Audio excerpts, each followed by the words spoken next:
जी अस्सलाम वालेकुम स्टूडेंट्स। आज हम फर्स्ट ईयर के चैप्टर सेकंड का एक इंतहाई इम्पॉर्टेंट टॉपिक यूनिट वेक्टर को पढ़ेंगे। यूनिट वेक्टर की डेफिनेशन हम इस तरह करते हैं कि such vector whose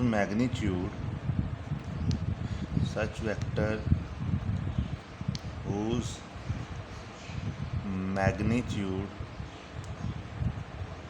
is one in any direction कह लें या in any given direction, means किसी भी डायरेक्शन में उसका मैग्नीट्यूड वन हो। इसको यूनिट मीन्स वन। ठीक है, तो अब आ जाए कि ये इसकी इम्पोर्टेंस क्या है या ये टॉपिक इतना इम्पोर्टेंट क्यों है। अच्छा, इसको समझने से, इसको स्टार्ट करने से पहले वो जो हम बेसिक कोऑर्डिनेट कार्टेशियन रेक्टेंगल है जो हमारे पास यहाँ कोऑर्डिनेट सिस्टम है, उसमें हमें पता है अगर 3D प्लेन है तो हमारे पास एक्स एक्सिस है, वाई एक्सिस है और जेड एक्सिस है। सो एक्स एक्सिस को जब हम यूनिट वेक्टर में रिप्रेजेंट करेंगे ना तो हम उसको लिखेंगे आई, वाई के लिए हमने यूज़ किया है जे और जेड के लिए हमने लिखा है के। फॉर एग्ज़ाम्पल आपके पास एक वैल्यू है कि 479, ठीक है, मतलब एक्स एक्सिस की तरफ 4 है आपका वेक्टर या आपकी जो पोजीशन है, वाई एक्सिस की तरफ 7 है और जेड एक्सिस की तरफ 9 है। सो आप इसको यूनिट वेक्टर की फॉर्म में इस तरह लिखेंगे 4i + 7j + 9k। अच्छा, इसको रिप्रेजेंट किया जाता है, it is represented by caret sign कह लें या हैट कह लें इसे। ठीक है, इसको ना हैट का सिंबल यूज़ करके रिप्रेजेंट किया जाता है। ये मीन्स इस टॉपिक के बाद जब भी आपने किसी वेक्टर को रिप्रेजेंट करना है ना तो आपने उसको इस फॉर्म में रिप्रेजेंट करना है, जिस तरह कि ये लिखा हुआ है, मीन्स आई जे और के की फॉर्म में।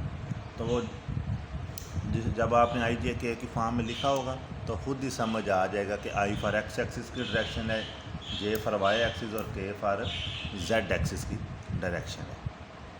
अच्छा, ये तो है इसका जनरल सा जो इसके तीन जनरली यूज़ होते हैं यूनिट वेक्टर्स। इसके बाद तीन यूनिट वेक्टर्स ऐसे हैं जो हम हर जगह यूज़ करते हैं, मीन्स जो कुछ चीज़ें ऐसी हैं या कुछ कह लें कि एंगल्स ऐसे हैं या कुछ पोजीशंस ऐसी हैं जहाँ पे हम उनको फिक्स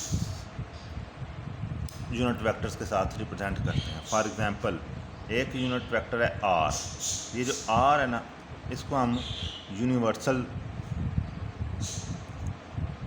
यूनिट वेक्टर भी कहते हैं।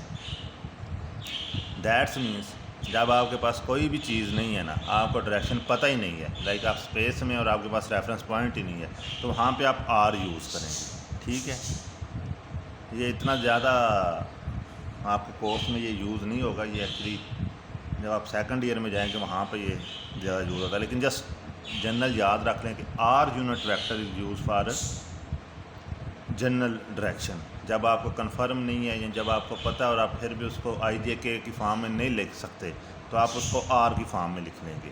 सेकंड, जब आपका एंगल है ना 90 डिग्री और परपेंडिकुलर वेक्टर,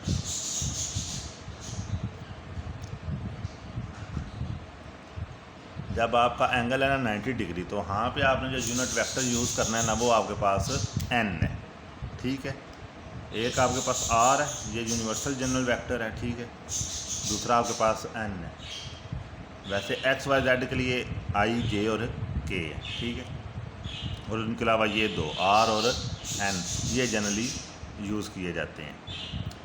अच्छा, आप अगर पेपर पॉइंट ऑफ व्यू पे आ जाएँ तो एक तो ये 2.1 एक्सरसाइज का क्वेश्चन है, उसमें इसकी डेफिनेशन पूछी हुई है, और एक्सरसाइज के जितने भी क्वेश्चन है वो हमें पता है बहुत ज़्यादा इंपॉर्टेंट है, क्योंकि शॉर्ट क्वेश्चन मोस्टली 90-95% एक्सरसाइज के ही आते हैं। अच्छा, अब आगे मूव करें तो एक्सरसाइज का क्वेश्चन है 2.3। अच्छा, ये जो क्वेश्चन है ना न्यूमेरिकल है, सॉरी ये न्यूमेरिकल एक्सरसाइज का न्यूमेरिकल 2.3, ये शॉर्ट भी है, एमसीक्यूज़ भी है और समटाइम्स ये लॉन्ग में भी आ जाता है। सिंपल सा है। पहले थोड़ा सा यूनिट वेक्टर में और चीज़ देख लें कि यूनिट वेक्टर का फार्मूला क्या है।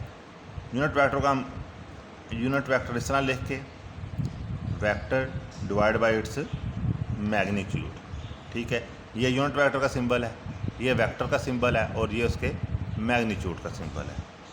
मतलब ये डेफिनेशन लिख के उसके बाद आपने इसका ये फार्मूला लिखना है कि unit vector is equal to vector A divide by its magnitude. अब आ जाए इसके न्यूमेरिकल में ना आपको उन्होंने पूछा हुआ कि आपके पास एक वेक्टर है 3i + 4j। लेट्स सपोज ये वेक्टर ए है, आपने ना इसका यूनिट वेक्टर बताना है, ठीक है। तो ये बड़ा सिंपल सा तरीका है। पहले इसका मैग्नीट्यूड निकाल लें। मैग्नीट्यूड निकालने के लिए हमने पाइथागोरस थ्योरम यूज़ करना है। 3 का स्क्वायर + 4 का स्क्वायर, ये आपके पास आ जाएगा 25√, तो मैग्नीट्यूड आपके पास आ जाएगा 5।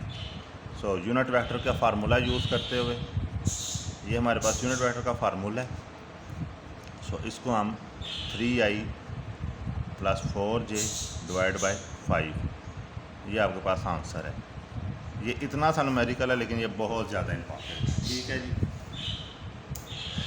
यूनिट वेक्टर का टॉपिक, बाकी सारे मैंने जितनी टाइप्स ऑफ वेक्टर्स हैं वो सारी करा दी हुई, सिर्फ ये एक टॉपिक था अलग समझने के लिए, क्योंकि इसमें ये जो न्यूमेरिकल है ना साथ इसके, और वैसे भी इसके जो डेफिनेशन वगैरह हैं वो बड़ी इंपॉर्टेंट हैं, तो इस वजह से इस टॉपिक को अलग करवाया जाता है। सिंपल सा टॉपिक है, उतना ज़्यादा कम्प्लेक्स तो है नहीं, तो अच्छे से तैयार कीजिएगा। क्वेश्चन हुआ तो ज़रूर पूछ लीजिएगा ग्रुप में मैसेज करके, और मैसेज कोशिश कीजिएगा ग्रुप में ही करें ताकि जो भी क्वेश्चन है, जो भी क्यूरी है वो आप ग्रुप में ही देख लें, सबको पता चल जाए। चलिए आज का लेक्चर बस इतना ही है, बाकी इंशाल्लाह नेक्स्ट टॉपिक क्लास से स्टार्ट करें।